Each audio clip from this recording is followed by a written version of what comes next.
Saya perintahkan sebagai Wakil Menteri kepada Dirjen Pengawasan untuk turun melakukan investigasi. Nah, setelah kita dapat, memang ada yang kita katakan korban lah ya, korban terhadap outsourcing ya, yang melakukan pemutusan kontrak secara sepihak, tetapi ada sebab musabab, ya kan. Nah, oleh karena itu hari ini saya langsung melakukan investigasi dan kebetulan si korban sedang berada di wilayah kantor kuasa hukumnya. Ya, ini ada Pak Wahyu juga. Setelah saya bicara banyak tadi sama mereka, Mbak Alfi Damayanti namanya, itu panggilannya Adek. Dan di situ Mbak Adek cerita, ya artinya si korban cerita kenapa sampai diputus kontrak kerja. Karena dia baru bekerja mau masuk 6 bulan. Jadi kontrak itu dilakukan dan berlaku per 3 bulan. Sesuai dengan aturan. Nah, 3 bulan pertama aman. Tapi mulai 3 bulan pertama itu sudah ada indikasi menurut cerita si korban ini. Manajemen atau si manajer ini sudah menggoda-goda. Ya, menggoda, merayu, kemudian mencoba mengajak si korban untuk keluar, ajak makan bersama, berdua, tapi tidak mau rame-rame, ya kan? Yang intinya memang ada indikasi bahwa manajer ini mungkin suka sama si korban. Dengan cara sebagai bos manajer dia ingin mengajak keluar dan tentunya setelah bisa mengajak keluar berdua, tanda kutip, berdua keluar tanda kutip ini kan tentu ada sesuatu hal, ya kan? Kenapa tidak di kantor saja? Kenapa harus keluar, ya kan?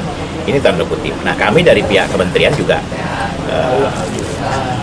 mewaspadai dan akan memberikan yang terbaik untuk perlindungan tenaga kerja khususnya perempuan. Timbullah persoalan dan tadi juga ada korban juga didampingi oleh teman prianya, teman baik atau teman dekat prianya, pacarnya lah gitu. Itu cerita bahwa si manajer ini juga mencoba menghubungi si prianya tadi untuk berdamai, ya. Tetapi karena ini sudah niat untuk keadilan, ya dia sudah mau dan sudah membuat laporan ke pihak kepolisian. Nah, saya berharap pihak kepolisian juga bersikap adil dan bijak dalam mengambil keputusan sehingga rasa keadilan yang dibutuhkan oleh si Ade ini atau Alfi Damayanti ini betul-betul dia dapatkan. Setelah penjajahan ini perusahaan tidak ada sedikit pun yang memberi perhatian kepada Ade. Terus kemudian B-nya pun tetap bekerja seperti biasa, tanggapannya juga? Ya, ini kan dalam proses, ini kan baru berapa hari. Ya, makanya saya akan ke sana hari ini, akan bertemu dengan, saya juga sidak nih, tidak pakai konfirmasi lagi. Ya, saya akan ketemu manajemen perusahaan dan sebagai pihak yang mewakili pemerintah tentunya akan bertanya dan akan mendengarkan dari pihak mereka. Sehingga apa yang terjadi di perusahaan PT KAU yang memberikan tugas tanggung jawab pada PT Ikedai. Jadi tetap perusahaan juga harus ada pertanggung jawabannya dan harus ada perhatiannya. Karena mereka lah yang meminta PT Ikeda merekrut, kemudian PT Ikeda menyerahkan karyawan tadi untuk bekerja di PT KAU. Pak Wamen kan ternyata bukan satu orang ini, ternyata ada beberapa juga. Nah, terus mereka tidak bekerja sekarang. Ada kemungkinan nggak sih pemerintah memberi peluang bekerja buat mereka yang udah jadi korban? Ya, saya pikir harus. Dan memang jadi gini, kontrak itu boleh diputus sepihak oleh pengusaha atau manajemen, tetapi ada dasarnya. Si pekerja tadi bersalah, kondisi kerjanya nggak baik, banyak hal. Tapi tidak boleh sepihak. Itu harus disepakati dua belah pihak. Itu yang kita lakukan, ya.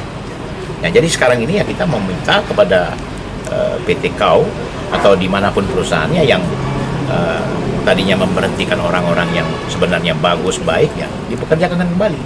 Jangan karena tidak diikuti keinginan manajemennya atau manajernya terus sepihak kan begitu.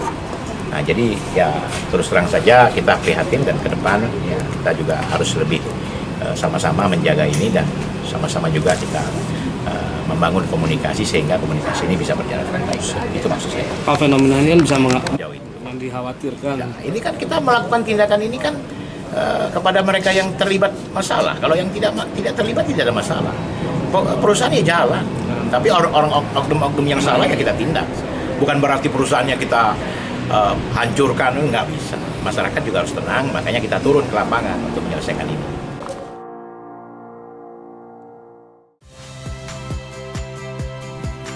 Saya Valeria Bella. Saksikan program-program Kompas TV melalui siaran digital, pay TV, dan media streaming lainnya. Kompas TV, independen, terpercaya.